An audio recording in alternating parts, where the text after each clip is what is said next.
ಮಾಡಿದ್ದೀನಿ. ಮತ್ತು ಅದ್ರ ಬಗ್ಗೆ ಒಂದಿಷ್ಟು ರಿಪೋರ್ಟ್ ತಯಾರು ಮಾಡೋದಂಥ ಕೆಲವರು NGOಗಳಿದ್ದಾರೆ, ಅವರು ಕರೆಸಿ ಮಾತಾಡಿದ್ರು.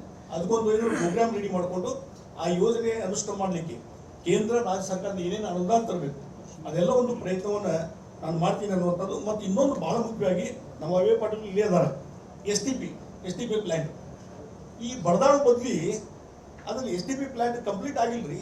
2023 ಕೆಲಸ ನಿಂತದೆ. ಅದರಿಂದ ನಮ್ಮ ಬೆಳಗಾವಿ ನಗರದ ಜನರಿಗೆ ಎಷ್ಟು ತೊಂದರೆ ಆಗಿದೆ. ನಾವು ಕೊಳಸೆ ನೀರು ಎಲ್ಲಿ ಬಿಡ್ತೀವಿ, ನಲಾದ ಬಿಡ್ತೀವಿ, ನಾವು ರಾಜ ಕಾಲೇಜ್ ಬಿಡ್ತೀವಿ, ನಾವು ಅದರಿಂದ ಎಷ್ಟು ತೊಂದರೆ ಆಗಿದೆ. ಅಲ್ಲಿ ಒಂದು STP ಪ್ಲ್ಯಾಂಟ್ ಕಂಪ್ಲೀಟ್ ಆಗಿ ಅಲ್ಲಿ ಕನೆಕ್ಷನ್ ಆಗ್ತಂತಂದ್ರೆ ಎಲ್ಲ ನೀರು ಅಲ್ಲಿ ಕೊಳಚೆ ನೀರು ಹೊರಗೆ ಹೋಗ್ತದೆ. ಅಲ್ಲಿ 23 ನಮ್ಮನೆ ಮೀಟಿಂಗ್ ಮಾಡಿದ್ವಿ, 23ನೇ ಇಸ್ವಿಯಿಂದ ಎಲ್ಲ ಪೆಂಡಿಂಗ್ ಇದೆ. ಯಾಕಂದ್ರೆ ಅಲ್ಲಿ ಲ್ಯಾಂಡ್ ಓನರ್ಸ್ ಹೆಚ್ಚಿಗೆ ಪರಿಹಾರಧನ ಕೇಳ್ತಾರೆ. ಪರಿಹಾರಧನ ಸಲುವಾಗಿ ಪ್ರಪೋಸಲ್ ಹೋಗಿದೆ DC ಇಂದ. ಹೋದ್ಮೇಲೆ ರಾಜ್ಯ ಸರ್ಕಾರಕ್ಕೆ ಅಪ್ರೂವ್ ಕೊಡ್ಬೇಕಲ್ಲ. ಇನ್ನೊಂದಿಷ್ಟು ಪರಿಹಾರಧನ ಹೆಚ್ಚಳ ಆದ್ರೆ ಕೆಲಸ ಚಾಲು ಆಗುತ್ತಲ್ಲ. ಅದು ಇದು ಮುಗೀತಲ್ಲ. ಆಯ್ತು, ಅದಕ್ಕೆ ಇಷ್ಟು ಎಲ್ಲ ಇನ್ನೊಂದು ಮತ್ತೊಂದು ಸಲ